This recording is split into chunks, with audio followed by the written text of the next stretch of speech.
भगवान राम के दर्शन करके पूरा देश खुशी से झूम रहा है, लेकिन काले पत्थर से ही भगवान राम की मूर्ति क्यों बनाई गई है, जानते हैं आप? अब इस तस्वीर को देखिए, जिसमें प्रभु श्री राम मुस्कुराते हुए दिख रहे हैं। पैर से लेकर चेहरे तक पूरी मूर्ति काले रंग की है। ऐसे में आपके मन में भी सवाल जरूर आया होगा कि आखिर मूर्ति बनाने वाले अरुण योगीराज ने इसे काले रंग के पत्थर से ही क्यों बनाया है और इसके पीछे का रहस्य क्या है। बात सिर्फ काले रंग की ही नहीं है, बल्कि 51 इंच की बनी मूर्ति की भी है, जिसके बारे में 99% लोगों को नहीं पता कि आखिर इसे 51 इंच की ही क्यों बनाया गया है। रामलला की मूर्ति कर्नाटक के मूर्तिकार अरुण योगीराज ने बनाई है। इसकी खास बात यह है कि इसे एक ही पत्थर से बनाया गया है, यानी पत्थर में कोई भी दूसरा पत्थर नहीं जोड़ा गया है। इस मूर्ति का वजन करीब 200 किलोग्राम है। इस मूर्ति में भगवान श्री राम के 5 साल के बाल रूप को दर्शाया गया है। रामलला की सुंदर मूर्ति में भगवान विष्णु के 10 अवतार आपको देखने को मिलेंगे। ये 10 अवतार हैं: मत्स्य, कूर्म, वाराह, नरसिंह, वामन,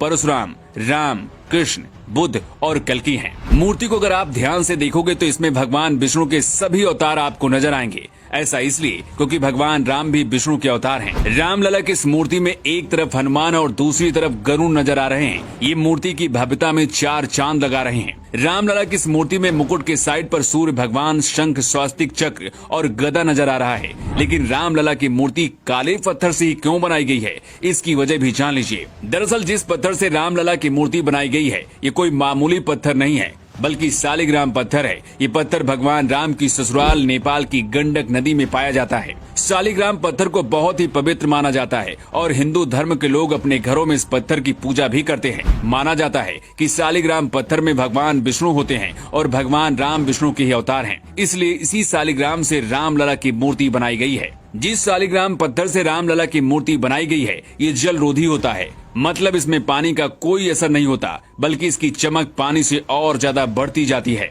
अगर राम मंदिर में चंदन रोली लगाई जाएगी तो इसमें रामलला की मूर्ति की चमक पर कोई असर नहीं होगा। रामलला की 51 इंच लंबी मूर्ति दक्षिण भारतीय शैली को दर्शाती है। मूर्ति की लंबाई 51 इंच इस बात को ध्यान में रखते हुए की गई है ताकि रामलला के 5 साल बालक के स्वरूप के दूर से आसानी से दर्शन मिल सके। राम मंदिर के गर्भगृह में जब रामलला की मूर्ति लाई गई, उस दौरान उनकी आंखों में पट्टी बंधी हुई थी। ये पट्टी 22 जनवरी को प्राण प्रतिष्ठा के बाद खोली जाएगी। लेकिन अचानक से सोशल मीडिया पर रामलला की मूर्ति प्रकट हो गई। मतलब प्राण प्रतिष्ठा से पहले ही रामलला ने अपने दर्शन दे दिए हैं। लेकिन ऐसे हुआ कैसे, इसके बारे में भी चलिए आपको बताते हैं। इस तस्वीर को देखिए जो इस वक्त राम मंदिर के गर्भगृह में रखी हुई है। इस मूर्ति में रामलला की आंखों में पट्टी बंधी हुई है। ऐसा इसलिए किया गया है कि 22 जनवरी को जब प्राण प्रतिष्ठा होगी, उसके बाद ही आंखों की पट्टी हटाई जाएगी। लेकिन जिस वर्कशॉप में रामलला की मूर्ति बनाई जा रही थी, वहीं से ये तस्वीर वायरल हुई, जिसकी वजह से 22 जनवरी से पहले ही पूरे देश और दुनिया ने रामलला के दर्शन कर लिए। हालांकि इस पर अब राजनीति भी शुरू हो चुकी है।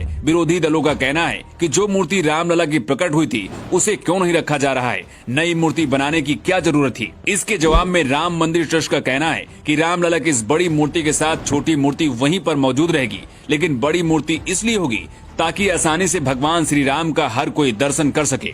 भगवान राम की इस मुस्कुराती हुई तस्वीर को देखकर पूरा देश खुशी में डूबा हुआ है और हर किसी की जुबान पर सिर्फ एक ही नाम है, वो है जय श्री राम। Bureau report.